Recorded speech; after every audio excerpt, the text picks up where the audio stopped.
Այսօր աղոթում եմ այն մարդկանց համար, ովքեր ունեն վախեր իրանց կյանքում, ովքեր վախեցած են, որ կկորցնեն ինչ-որ մի բան, ովքեր վախեցած են, որ գուցե հիվանդությունը կվերադառնա կամ իրանց կյանքում ինչ-որ մի վատ բան կարող է պատահել։ Սիրելիներ, հիշեք, որ Աստվածաշունչը ասում է, որ վախը մարդուն տանջում է, բայց Աստծո կատարյալ սերը ամեն վախը հեռացնում է մարդու կյանքից։ Այսօր աղոթում եմ Հայր Աստված այն մարդկանց համար, ովքեր վախեր ունեն իրանց կյանքում, ովքեր վախեցած են տարբեր տեսակի բաներից, իրավիճակներից, ներկայից ու ապագայից, Տեր Հիսուսի զորավոր անով թող քո կյանքում ամեն վախը լինի քանդված ու հեռացած, եւ այսօր աղոթում եմ, որ Տերը ազատագրի քեզ ամեն վախի մտքից, ամեն վախի սարսափներից, որովհետեւ Աստծո կատարյալ սերը գալով քո կյանքի մեջ դու կարող ես լինել ազատագրված տարբեր տեսակի վախերից։ Հիսուսի անով ես հռչակում եմ ազատագրություն, բժշկություն, վերականգնում քո կյանքի մեջ եւ հիշիր, որ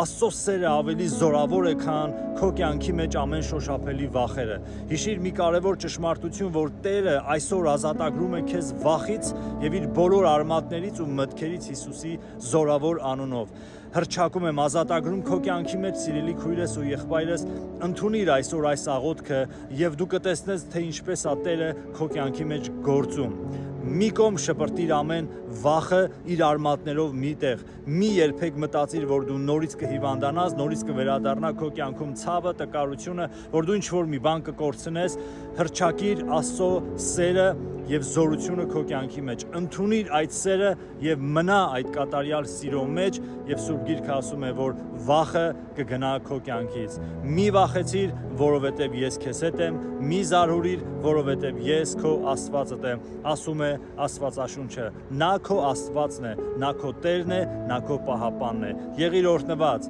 ընդունիր այս աղոթքը եւ թող Տերը օրհնի ու զորացնի քեզ։ Ամեն։